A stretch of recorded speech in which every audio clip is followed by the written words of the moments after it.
Hello great people, this is James. Welcome to Self-Made Finance, where we teach you to be your own finance manager.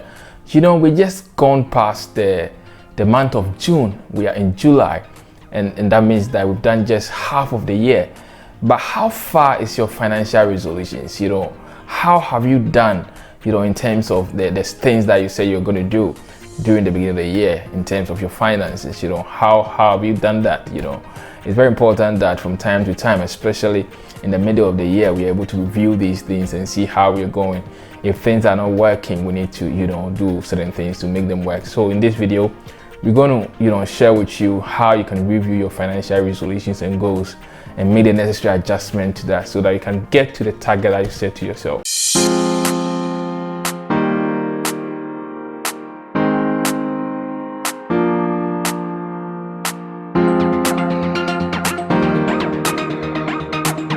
Welcome back to Self-Made Finance, where we teach you to be your own finance manager. If you're new here, don't forget to subscribe to the channel, like the video, hit the notification bell so that anytime we drop a video, you can have it.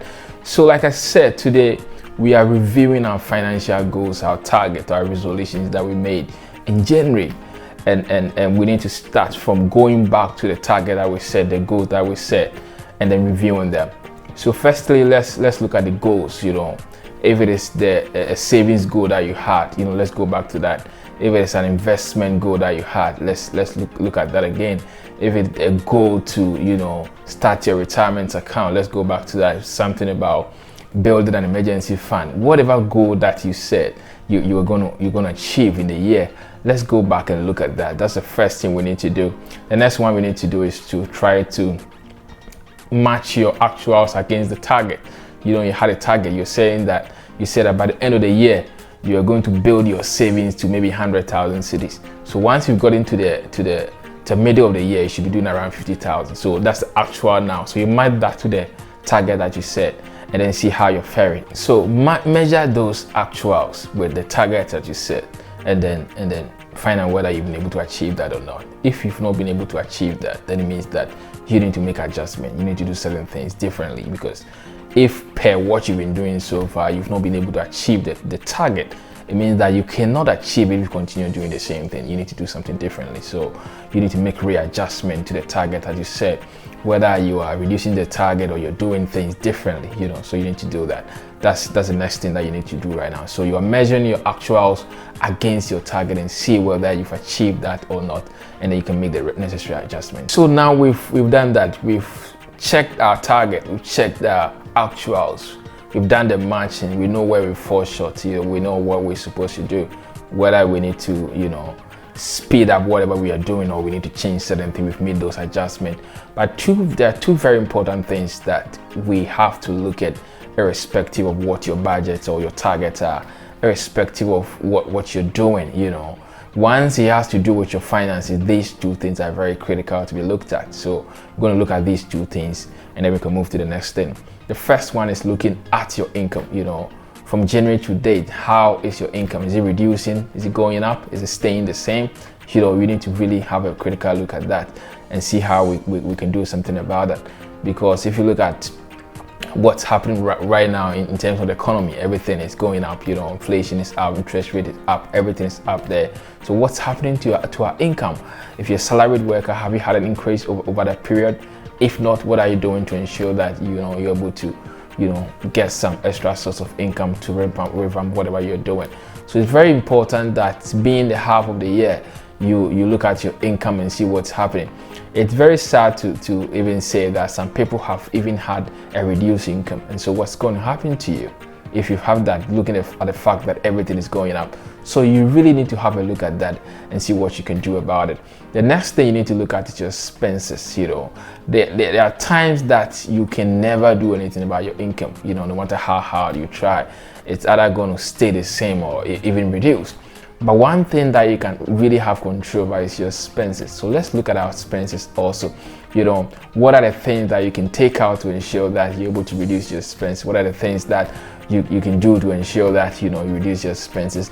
This is something that's very hard to do, but once you're able to master that, trust me, your finances are going to be in check and you're going to be fine. So let's look at our expenses from January to date. Look at the things that we spend on.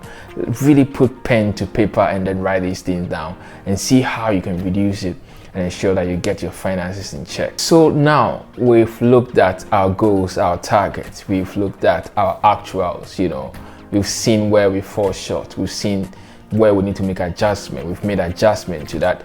We've looked at our income and we know what we're supposed to do right now to ensure that we shore up our income. We've done all these things. We've looked at our expenses and the need to reduce it to ensure that we put our finances in check. One thing that I still want us to talk about is the fact that even though we've done half of the year, it's not too late for you to start doing something. I know somebody might be watching video and didn't have any target from the beginning of the year, and so this is kind of strange for that person. It is not too late for you to start, planning for the next 6 months. It's not too late to have target for the next 6 months. So if you didn't have a target, a budget or whatever it is, a goal from the beginning of the year, you don't have to panic. You can still put something down right now and work towards that. So I'm still going to take you through the goals, the generic goals that you're supposed to have for your finances, and then maybe you can also start from there. So if you didn't have a financial goal from the beginning of the year, if you didn't have a financial plan from the beginning of the year, and you're watching this video, you can start from here. So now you can have a goal for your savings, you can have a goal for your investment, you can have a goal for your emergency funds, you can have a goal for your retirement, you can have a goal for your budget, your anything that has to do with your finances. You can have a goal towards that, and you track that on a monthly basis to ensure that you are able to reach that goal or target that you set for yourself. So don't panic if you don't have it yet. You can start right now, put something down, begin to track it and see how it goes. I strongly believe that you can do it financially. So you see, it's very important that you are from time to time able to review your financial goals and target to ensure where you find yourself and then see what you can do about it. If you don't do these reviews, you end the year without realizing anything that you set for yourself. It's very important that we do these things. That's why the government does media reviews. That's why when you go to companies, they do media reviews, even quarterly reviews. So you can also do that so that you always know what you're doing regarding your target.